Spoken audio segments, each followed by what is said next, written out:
Hello, everyone. Happy Wednesday, or should we say, Love is Blind Day.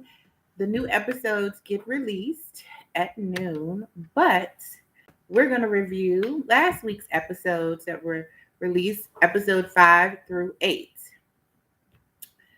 So let's see where we picked off, where we left off. Okay, this is episode 5. It begins with everyone waking up.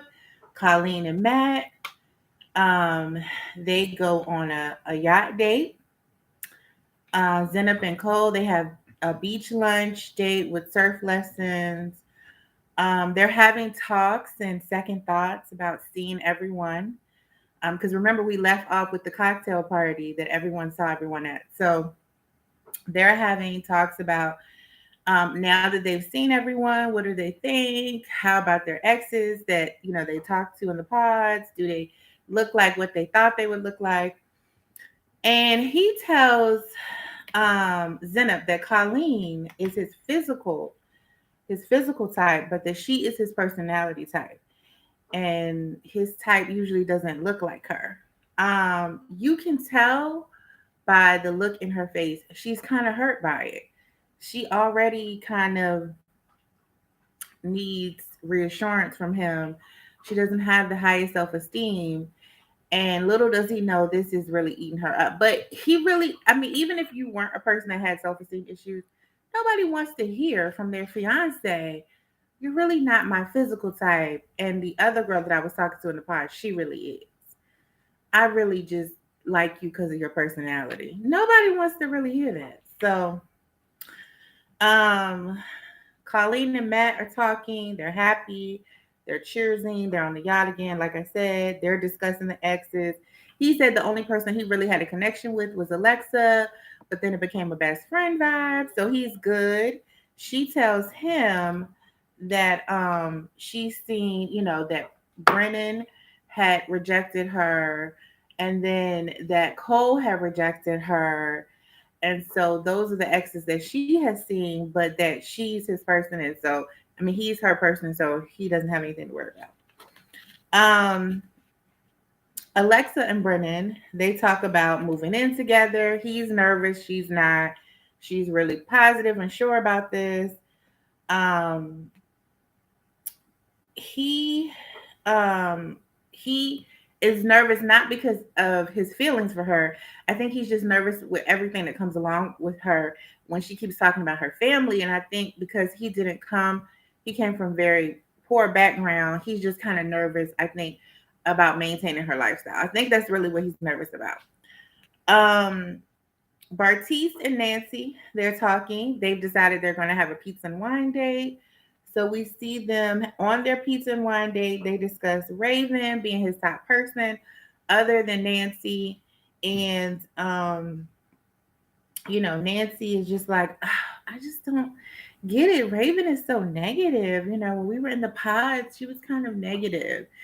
And I see that Bartice is really still trying to cause this divisiveness between Nancy and Raven, like he did when they were in the pods, and how he's still continuing to do. And Raven's not thinking about him. So we then see them, now they're at the pool, like kind of all the couples are at the pool. And some of them are in the water, some of them are laying out on the beach chairs. They're all in different places. But Nancy kind of talks to SK about them both being Scorpios and being affectionate, and how Raven is not. He tells her that Raven wants to move at her own speed, and he is fine with her moving at her own speed. She told him this in the beginning, and he's okay with it. Um, and that Raven is opening up to him more and more, and he's happy with that. Um, Raven, on the other hand, is over there with Alexa and Colleen, and she's telling them that she is feeling more and more comfortable with SK every day. Her feelings are growing, they're opening up to each other, and every day is getting better and better. So I see that they're on the same, they're on the same page. Alexa reveals. Oh my goodness, this was okay. So they know that Raven and SK are the only couple who haven't consummated their engagement. So Alexa is just kind of like, y'all still haven't? And she was like, well, let me just tell you, it wasn't always like the first time with Brennan. It was like, he was like ramming it in. This is what she said. He was ramming it in. And I'm like, what is he doing? And she was like, but it's improved and it's really good now. And so she's really happy. She was like, the first time, it was just like ramming in for 2 minutes, but it's really good now, and she is very happy.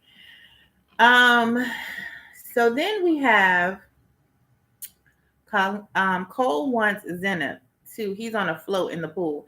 He wants Zenith to get on the float with him, but she says no because she has her hair like you could tell blow dried and straightened it, and it is just laid. And she likes this look, and you know how we are women with our hair. She likes this look. She doesn't want to mess it up, so she tells him no because she doesn't want to ruin her hair. He is not happy about it. But sometimes men don't understand that because they don't have to worry about their hair, so they don't get it. Um, Bartice and Raven are now talking in the pool, and he talks about how she's a bombshell and how good she looks, and how they're a perfect match together on paper, and that people would put them together because people come up to. I mean, he's just kind of going on and on about it, and I guess he's trying to get her to agree. He's like, because we had hit it off in the past, and she kind of is just shutting him down. And I think this is what Matt would have expected Colleen to do when Cole said those things to her, like to shut it down, but Colleen didn't. And so this is how you shut it down. Raven is like, yeah, I think, maybe just because we work out, that's kind of what we have in common, but our love language is not the same. What we want out of life is not the same. And I think SK and I are more aligned in that. So I think we ended up with who we were supposed to, and I think we're good. And if you could have seen his face, his mouth is open like, did she really just, she's not going to give me anything? No, she's not going to give me anything. She's shutting it down because she's engaged and the ship between you two have sailed. Okay? She doesn't want you. Um, so she tells us in the confessional, if you notice, the only thing he ever compliments me on is physical. He doesn't really see me. I want to be seen. SK sees me. So, Alexa asks Colleen ask Cole how he and Zenith are. He says he says that Zenith is not his physical type and that he's having to adjust to that. So again, you have told Zenith this, and now you're telling Alexa this. You've told Colleen this. I think you told the other guys this. How do you think this makes her feel? I mean, if this is somebody who you do love and you're emotionally tied to, why would you keep telling everybody about how she's not your physical type? That it's just not cool. So she is not happy when Cole is telling her all of this. She is offended for Zenith. She feels some type of way, and she's just like, this is not right. So then we have Cole and Colleen having a convo. She says that her and Matt are great. Again, he tells her Zenith is not his type. Again, he's telling someone else. They talk about their attraction to each other. He tells her, you're more my type, and and I think you look good. And she, says, oh, I think you're cute too. And Cole says that he's stressed. He physically wants to be with Colleen, but emotionally with Zenith. And so I just don't think that was cool that he told Colleen all of that stuff. Alexa says that her and Brennan are doing the best out of all of the couples.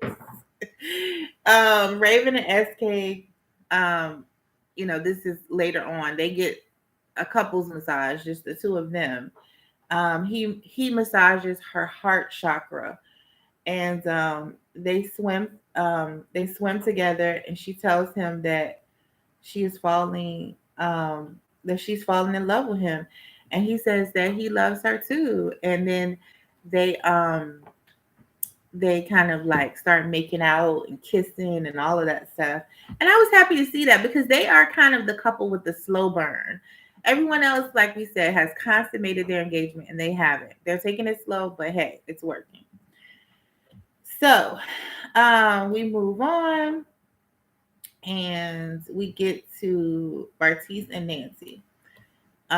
They talk about Raven, his feelings about their connection. He says that he is fearful that, because he's fallen quick and had these real connections like he has to Nancy, and he's seen that they fizzle out quickly as well. And he's afraid that they will have that happen to them. He asked Nancy, would her answer be right now? If it was time for them to get married right now, would her answer be yes? And she said yes. And which is interesting in this conversation, she does not ask him the same thing. And he never reveals his answer. He never reveals the information without her asking, and she never asked him. And I was wondering in that moment, I think that if it was right now and he was told that he had to say yes or no, he would say no. Alexa and Brennan talk about they make out in the pool. They talk about going home, meeting each other's family. They're really excited to get to the next phase. They are set that they are each other's person and this is going to work and they're supposed to be together. Zenith and Colleen, they're in bed and they're talking. She asked him to rate her. Now she asked him this. This is not something that he just came out with. She said, rate me on a scale of 1 to 10. I want to know, what am I out of 10? And he says, she's a 9 out of 10. And she says, okay, a 9 out of 10. And then she asks, would you give any of the other girls a 10 out of 10? And he says, yeah, I would. And she says, who? He says, Colleen and Raven. And so in that moment, she was upset. And I know she was upset. But this is the thing. We sometimes have to take responsibility for things. And her asking him to rate the women, her first, and then if he found any of the other women, I felt like she was asking for that. You want him to lie and just say, you're a 10 out of 10, and I don't think anyone else is close to you. Maybe that in a perfect world, that's what you'll hear. But Cole is an honest person. I don't think he's the most mature, but he just comes out and says things, and you know this about him. And I think this is what you liked about him. I mean, everybody opposites attract, and people like what they like. But I felt like she set herself up for that, and then got mad at him when he did what she probably expected for him to do. So, I do think he was in a lose-lose situation with that. And he assures her. He assures her that that he wants to be with her, though. He does try to reassure her after doing all of that and rating the people. He does try to assure her that, he and she should be together.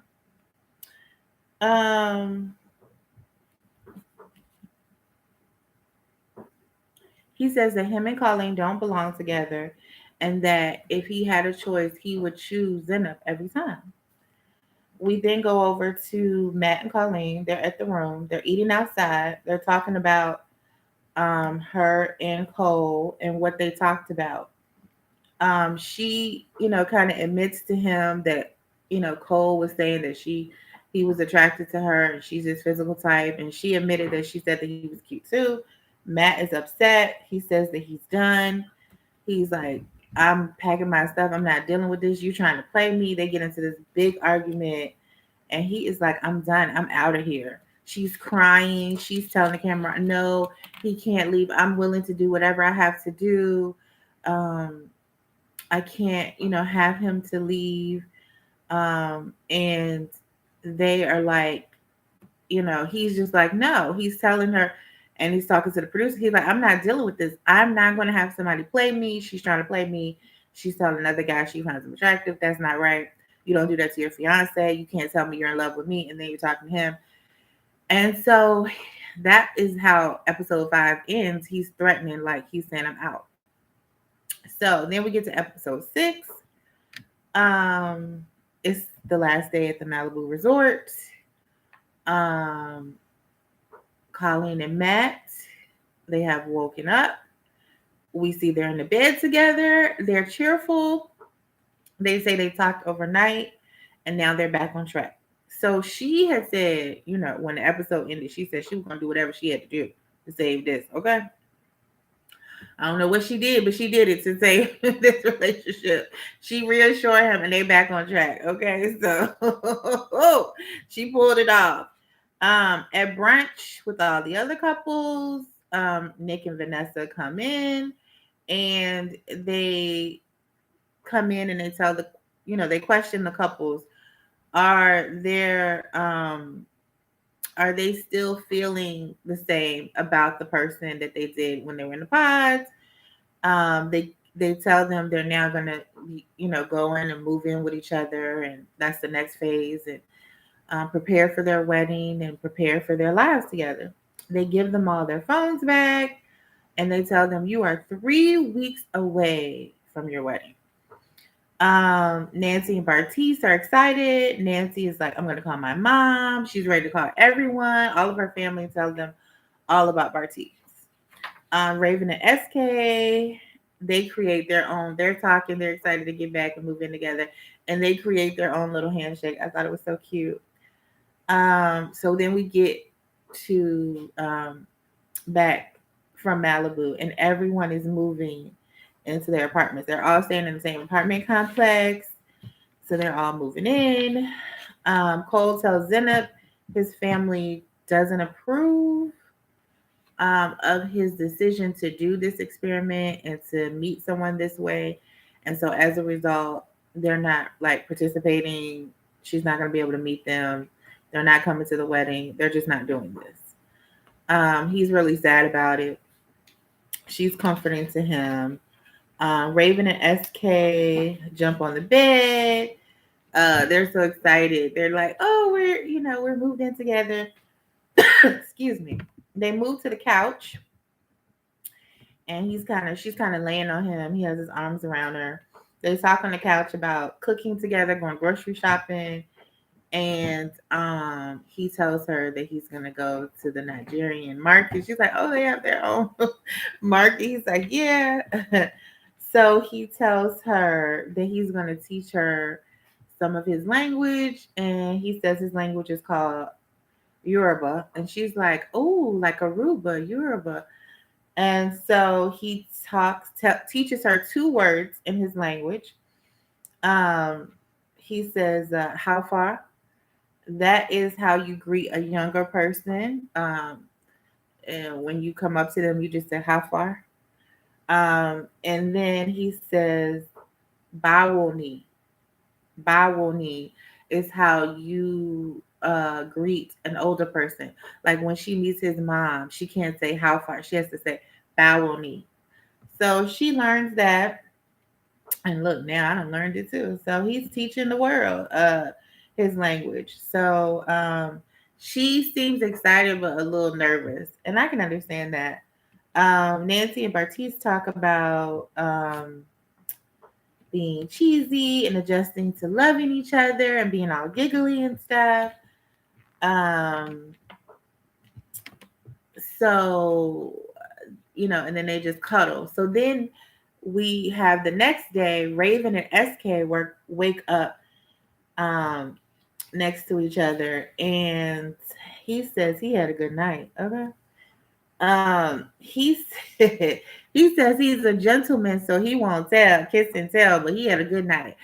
So I'm thinking that they finally consummated the engagement because she was saying that she was trying to wait till marriage, but she was thinking it might be a little hard with them living, together. But She said all that, and I don't think she made another 2 days after she said that.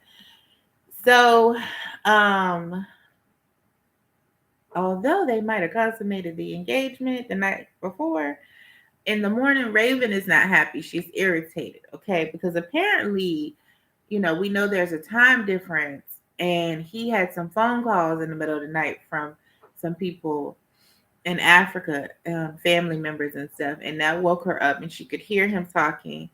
So that irritated her. She couldn't get the coffee machine working right. That was irritating her. So she's like, she needs her sleep. Um, so it's a 7 hour time difference for them. So she like, okay, I understand that, but I need my sleep. So he, tells her he'll get up and leave. He won't disturb her. He understands now she needs her sleep. And he tells her, come on, let me go get you some coffee. Um we then jump to the finances conversation that the couples are having. It's 19 days. We're doing the countdown. 19 days until wedding. Bartice and Nancy, they go visit her properties. One of her houses they go in, she still owns this particular property with her ex. They got it together. So I listen, Luna. I don't understand why he wouldn't go into another room either. It's kind of like it was probably 3 in the morning where they were, and 10 in the morning in Africa. So you're yeah, you need to go in another room. Some people can deal with. I'm not a person who am bothered by other people talking and stuff. I can still sleep through it, but some people are very light sleepers, and you do have to be respectful. So he should have went into another room. Um, Thank you for joining me today. I appreciate it. Um, so then we go to her talking about the fact that she owns the property with her ex, but that they own just two properties together, and one of them he stays at, and the other one that they were visiting was the other property that they owned. Barcis is not happy about this. He is not happy. He's concerned about that. We then find out that she makes more money than him. But she feels that when you marry someone, your money becomes their money. So she doesn't feel like she makes 200,000. She feels like they make 200,000. And so he gets a little lighthearted when he hears her say that. That makes him feel a little better. Like, oh, I mean, I was feeling kind of way that you made more money, but now since it's our money, I feel better about it. I don't know about them. That Bartice, I have my big eye on him. I just don't know about that. Um, so then we get to Alexa and Brennan, and they go to her penthouse, and we realize that she makes more money than him. And they are at the penthouse, and he is like, oh, it is nice in here, and I can see the trepidation in his face, but I see that it's just out of like, oh my goodness, I have to help, I have to maintain this lifestyle for her. You can tell he genuinely loves her and she loves him, and they do have the strongest, best connection. But I think he is just so fearful that he isn't going to be able to keep her with all of the things that she's used to in her lifestyle. Um, so she talks to him about wanting a prenup. Um, and she wants to eventually be a stay-at-home mom. And she thinks that they could work towards getting their house together in a year. And he's like, uh-huh, uh-huh. So he's like, yes, everything you said, dear, of course. We have Raven and SK. His mom and brother arrive, and Raven is so nervous. She wants them to like her. It's very important to her because you can tell she's really starting to fall for SK, and she wants this to go right, and she wants his mom and brother to like her. So they talk and then they decide, let's get in the kitchen. And she's watching his mom cook dinner for them. She wants to have her approval like so badly. They're eating, and it's customary for them to eat with their hands. And she asks, can she use a fork? And his mom is like, of course you can. So that makes her more comfortable. So they're all eating, and she's like, oh, this is good. I don't mind the spice at all. So um, they just talk about, she explains that her parents aren't coming. And his mother says that she likes her and she accepts her. And but in the confessional, the mother is saying that she's concerned that Raven's parents aren't coming because in their culture, when you marry the person, you're marrying the family, and she wants Raven's family to be a part of this situation. But she accepts Raven.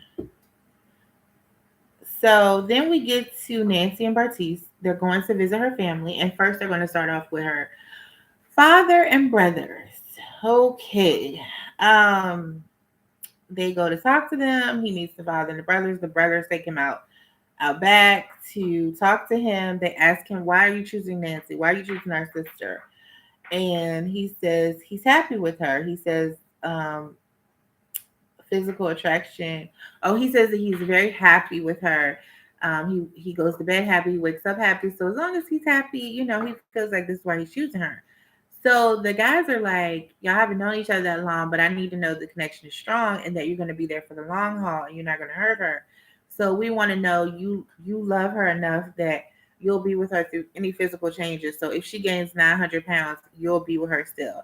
And Bartiz is looking like, no, 900. Mm, and so then he says, physical attraction is important to me. I mean, I would just think that if I was with her and that she was gaining weight, that I would be able to come to her and say, what can we do to help? What can I do to help you? And we would get on a plan and I can help her lose the weight because it is important to me to be physically attracted to my mate. So the brothers are not sold on him. Okay. Then they go to meet her mom and some of her friends, and the mom is like on it. Okay, we found out she's a Bell's bond woman, and they probe they probe him on his plans for her. Yes, Luna. Physical attraction. It gave me that he's young as well. This is where his youth shows up at him and Cole. This is exactly where you start to see that, oh, okay, they're young. This is why I was skeptical because they're young. So yes, that he doesn't understand that you're supposed to be able to love somebody through all of the transitions that they go through. If she has your child and she gains weight and she can't lose the baby fat, why are you going to just be like, oh no, I'm not attracted to her? So, yeah. Her mom is probing him and she tells him she can see through lies, she can read people. And she asks about his debt. She tells him, we are a family. We don't like debt. If you can't afford it, then don't get it. She tells him that she is nice, but you don't want to see her mad. So don't, mistreat her daughter. Um, we get to Colleen and Zenith. I mean Cole and Zenith, and he's going to meet her stepmom and her brother. They talk and they are told um the stepmother tells them that she has been praying for them nonstop and she'll continue to pray for them. The stepmom wants to talk to Cole by himself. So she takes him outside and they talk and she tells him that she kind of tells him a little background about Zenab, and then she tells him that I think Zenab is very concerned about his parents not being a part of the situation because it's a fear of hers not to be accepted by his family. that means a lot to her to have family acceptance. And of course, now you know her background, this is why. And he really gets it at that point. He's like, oh my goodness, I get it. I never got it, but I get it. And so I think he's learned and grown, deeper connected to her because now he gets it. Um, we get to Raven and SK, and they go to his apartment, and they talk about him moving out of his apartment, and moving on campus. This is where we learned that he's going to school. So he's going to move on campus. He's got accepted at Berkeley, and he's going for grad school. He does have a full scholarship there. And so Raven is like, okay, I'm happy for you. I'm proud of you. I can work through, you going to school and being long distance. And he says, I'm really going to have to reduce my spending, and my finances, because I'm not going to work. I'm going to be going to school. And she says that she doesn't want her quality of life to change, and she wants him to pay half her rent. Now, I want to know what you all think about this, because I've had this discussion with one of my friends who watches it, and we were talking, and she felt like Raven was not being understanding enough with SK when it comes to this, and that she was really kind of being selfish a little bit. And I explained to her that I felt that Raven is saying, listen, I'm getting married. I should not still be living the same way that I'm living single as a married person. And so she's not saying you have to pay 50% of all my expenses, but she is saying, I do think you need to help me with my rent. Because listen, she's gonna have to either be making flights to go see him, or he's gonna have to be coming to see her. She's not going to have the satisfaction of coming home to her husband every day. Has newlyweds do. He's going to be off less than 2 months after they get married. He's going to be off in the West Coast. And so I just didn't think it was too much for her to ask, to have him pay half the rent. Because I think it's a lot to ask someone you just met, a month ago, and you get married to now live apart from you for 2 years, except for when you come home to visit or on break, and deal with the fact that you're not really going to have an income coming in, and you're going to be concentrating on school. That's a lot. So I think there's a give and take. If she's willing to deal with that, I think that he should be willing to, even if he has to just work 20 hours a week or whatever, to help send her some money back where she is. I think it's only fair. So Luna, yes, I agree with you. He is going to be gone for 2 years, not too much. Exactly. He needs to take responsibility in this relationship. Exactly. And handle house affairs. Exactly. Exactly. Like this is a marriage. You're not just going with her anymore. Y'all not just engaged. You have said, I do. And you're supposed to provide and protect and have a provision for your life, for you and your wife. And your provision is that you going to grad school is going to help make more money for you and create a better life. I get that. You have the provision. You're going to be protective, but you're not even going to be at that house every night to protect her and hold her. And so you at least have to provide. And what she's saying is just pay half of my rent. And I think it's reasonable. And I think he also agrees that it's reasonable, because I think at the end of the day, he says, yes, okay, I can do that. So then we go to Nancy and Bartiz. They talk about kids, timeline for kids. And then this is where it gets interesting.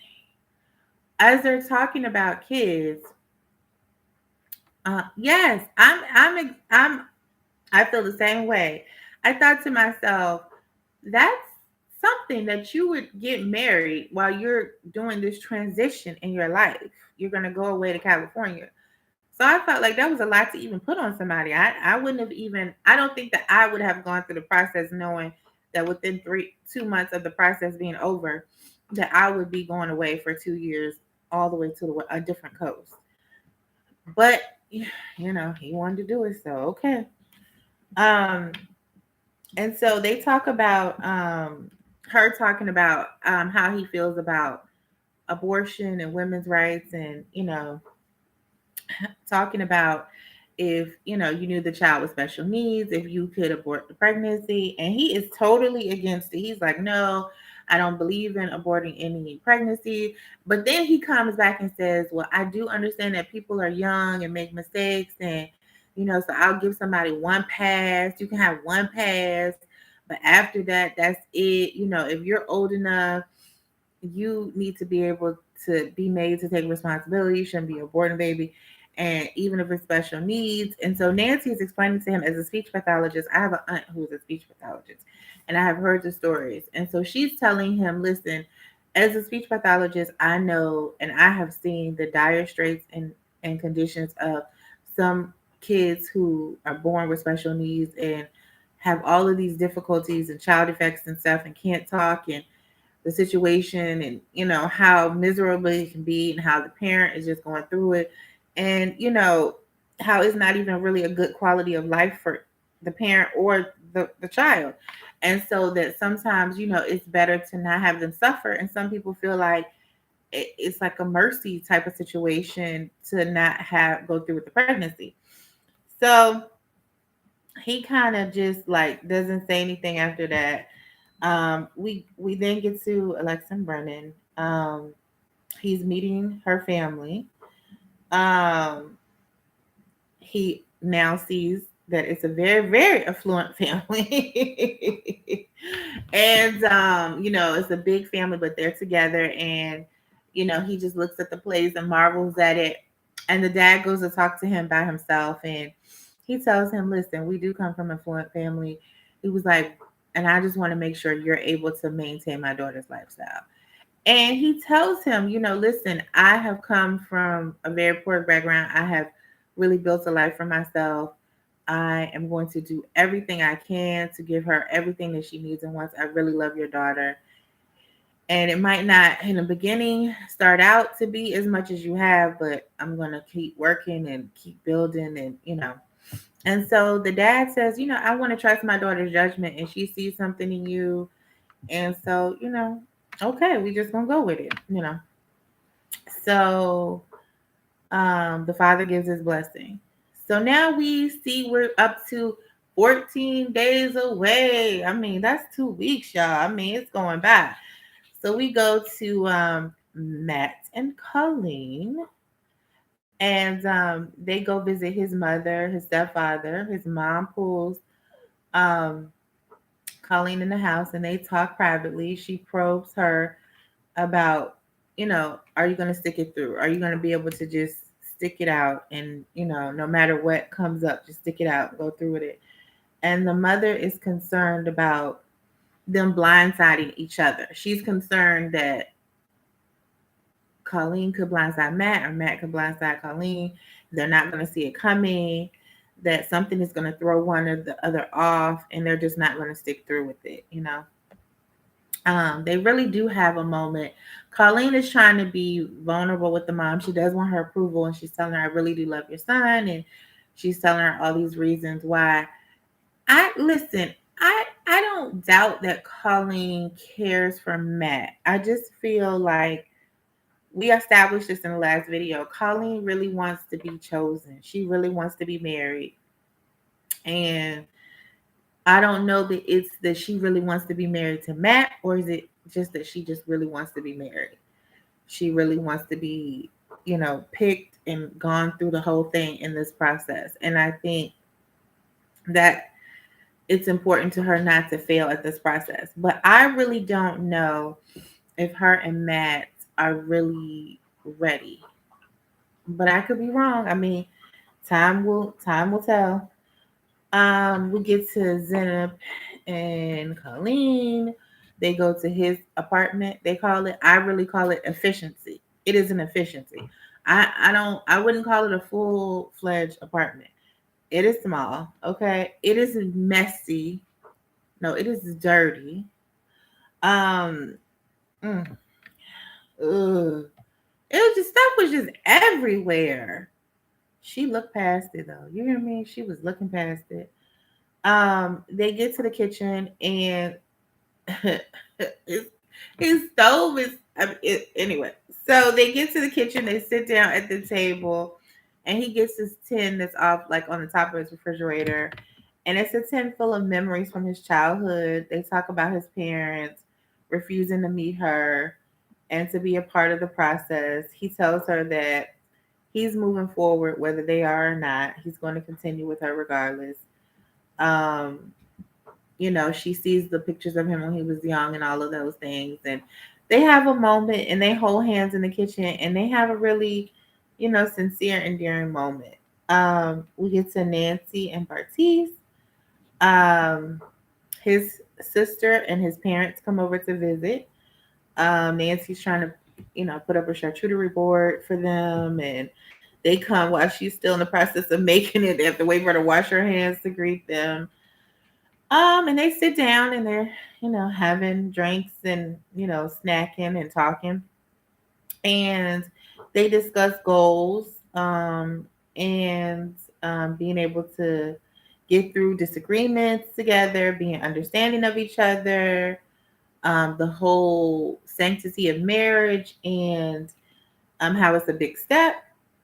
And then Bartiz brings up the abortion topic.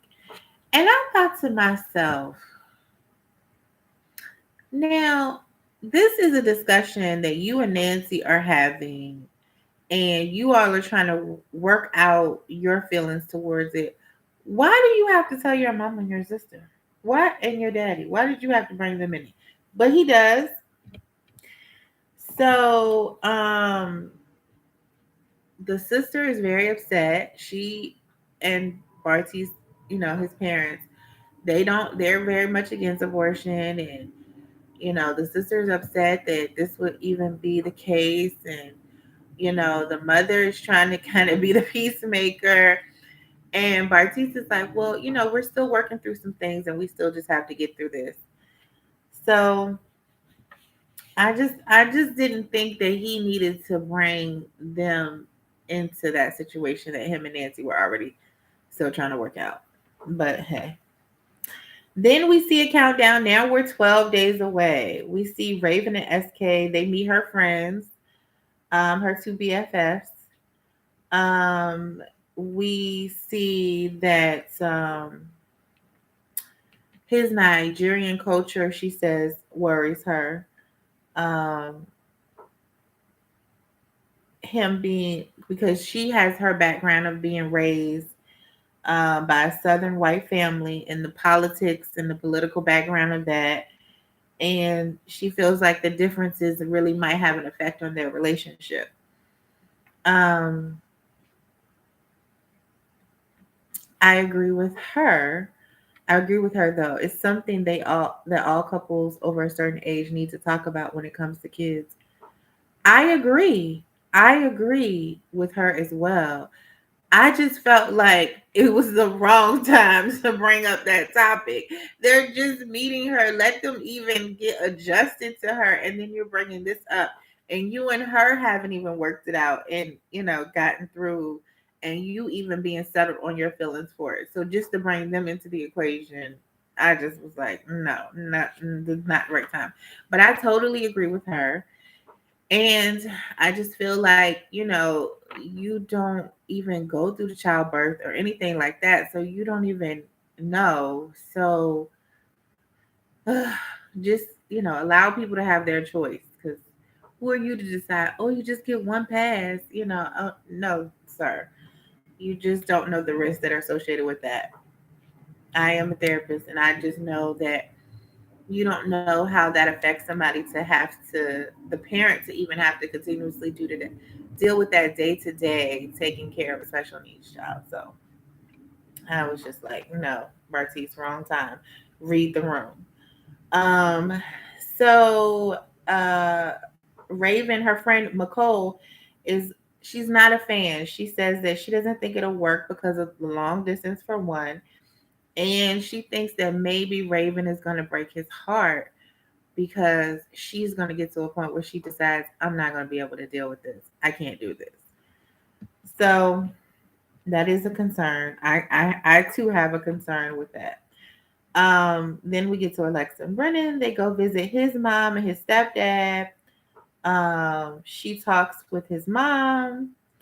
Says their first kiss, because the mom was like, describe your first kiss, and she was like, our first kiss felt like peace. And I just thought, oh my goodness, that was so nice, just to feel at peace. And she says that as she continued to get to know him and continued to kiss him and be around him, she just saw forever in him. She talks about their 5-year plan, and the mom tells Alexa, though, that Brennan runs when he's scared. Won't your family tell your business? Your family will tell your business, will they not? Your family will tell your business. The mama done snitched on him. Like, girl, let me warn you, when he gets scared, he runs. So be careful now. Um, so then we get to Bartiz and Nancy. She says that things have been off with them. She says that he communicated to her that his sister doesn't approve of her. Um, he is not physically attracted to. He is saying he's not physically attracted to her anymore. And Nancy's crying. She wants him to love her as much as she loves him. Oh, yes, that was a huge concern. What what is he running from? I agree, because that was the first time we were like, wait a minute, Brennan's not perfect. Okay. Yes, he runs. I get always concerned when people say that they run. I'm like, oh, I don't like that. You got to be able to stick it out. And I think her when the mom said that her eyes were big, like what, because he had not communicated that to her. So yeah, that would be a concern. Um, I just think Bartiz was being very cold to Nancy and very standoffish, and she just was crying, crying, crying, and poor her. He working from home, she leaving out. She don't even say bye to him. They don't kiss or nothing, and him saying he's not physically attracted to her anymore, and that he's not gonna fake it and have sex with her and stuff if he's not physically attracted. I just thought that was a bit much. Ugh. And I think it only amplified because now his family is involved, and the sister is saying, "I don't approve of her. I can't believe she would have an abortion." And now they feel a certain type of way. So now you're already at a disadvantage. Even if him and Nancy can work through it, now you're at a disadvantage because your family feels some type of way about her.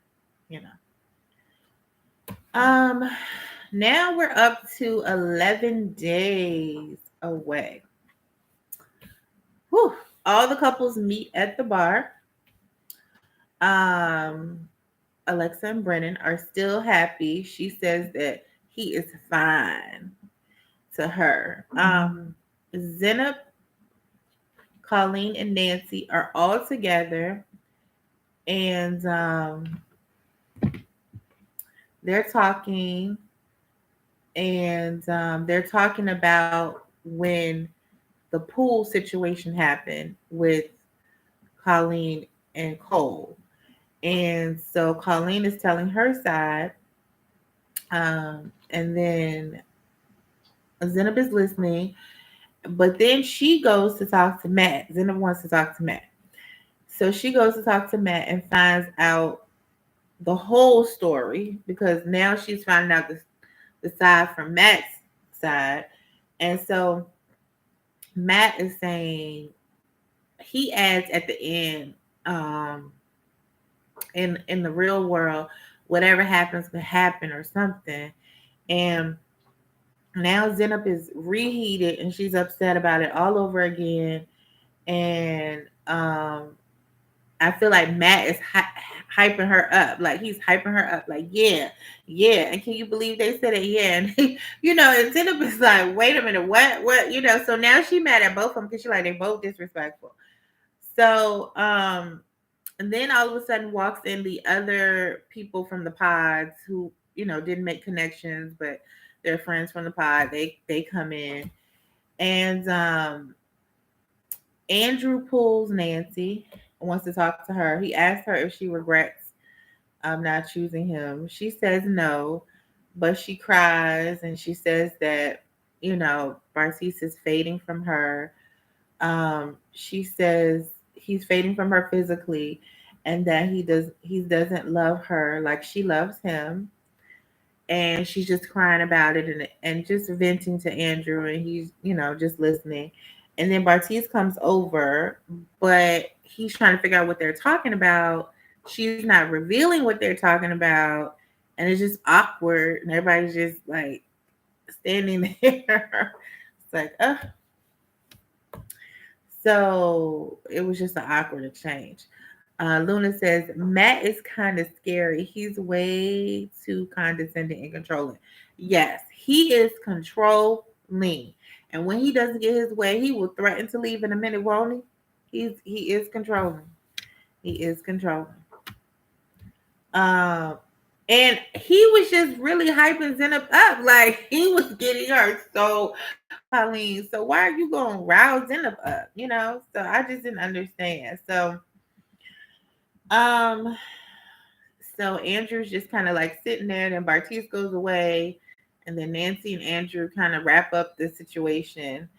Then we get to Brent, who are we talking about? Bartiz. Um, he asked, Alexa, he like, what are your plans for tonight? And she says to have lots of sex. Those are my plans. She tells him that her and Brennan, um, it was rough on night one. It was rough in the aspect of it wasn't what she wanted, but she had to explain to him and tell him that she likes rough sex and she likes to be, pushed against the wall and, hair pulled, and she likes things rough. And that once she communicated that to him on night three, it's been great ever since. Okay. So now she's like, it's perfect. So then we go to Zenab and Cole. They talk about what Matt told her about him and Colleen's convo at the pool in Malibu. They argue. He says that um they should hold on. He says, I mean, maybe we should switch couples. Like, why are you talking to me about this? And why are you acting like you believe everything he says? And I thought we were past this, and now you want to bring it back up. Um, he says that he doesn't want to switch couples. That was just a joke. He doesn't want her to keep bringing it up, though. He doesn't want to keep fighting about it. So she just looks at him and is like, "Well, you didn't tell me the whole story, so I don't know." Um, we look over and SK and Raven are like holding each other, and he's like patting her. He's patting her like she's like a cat, and um, she tells him, you have to step it up. So then we get to Matt and Cole. They sit down to talk, um, and they try to work it out. They start out they're a little abrasive to each other. Um, but Cole says that he did not say whatever happens, happens. He's like, let's be clear about that. I did not say that. So I don't know where that comes in at, but I didn't say that. And so Matt is like, okay, I heard you said that. So he's like, no. So then they kind of work it out and call a truce. Then we get to Bartiz and Nancy. They're back at home. They've been drinking. They're talking. Um, they're talking about her conversation with Andrew. She tells him that she was just emotional and she was confiding in Andrew about how she felt about what was going on between he and her and what their breakdown was. He says that physical attraction is a factor, um, but the abortion, her stance on abortion and her still having finances intermingle with her ex is also a problem. He said he does. He said he does love her though. Um, so then, as they're talking, now they're having this discussion, and as they're talking, the phone rings, and it is Matt, and he is over there talking and screaming and fussing about Colleen. So then Barti's like, "Hold on, I'll be right there." So he gets over there, and Matt is saying that Colleen is at the club, and it's like 2 o'clock in the morning, and she's not home, and he wants to leave because there's no way he can marry somebody who knows they're engaged, and at 2 o'clock in the morning they're not home with their fiance, but yet and still they're out at the club. And he just is going on and on about how he's leaving and he is not putting up with this. So once again, okay, we leave off in the episodes that they released with Matt threatening to be done and to leave. Because you remember at the end of episodes 1 through 4 that they released, at the end of that, Matt was threatening to leave. And then we got these episodes, they were waking up and everything was fine and he decided to stay. And so now again, at the end of this episode, which is 7, not 8, I'm sorry, I meant to put 5 through 7. Um, we again are getting him saying, I'm done, I'm leaving. So when later on today or whenever you watch them and we pick back up at episode 8, we will see if he decided to leave or if he stayed once again and what's going to happen. So we're getting today, right? We're getting 8, 9, and 10, I believe. And I believe these are the episodes and then the wedding, right? Because I believe episode 11 is the reunion, but I'm not sure. I don't know that for sure. I just thought that maybe it was. So I'm thinking that we're going to actually get the wedding today, but I don't know. We will see. But I thank you so much, Luna, for watching with me and for chatting with me. I appreciate it. And I will sometime over the weekend review episodes 8, 9, and 10. Thank you so much for watching. Mwah. Bye.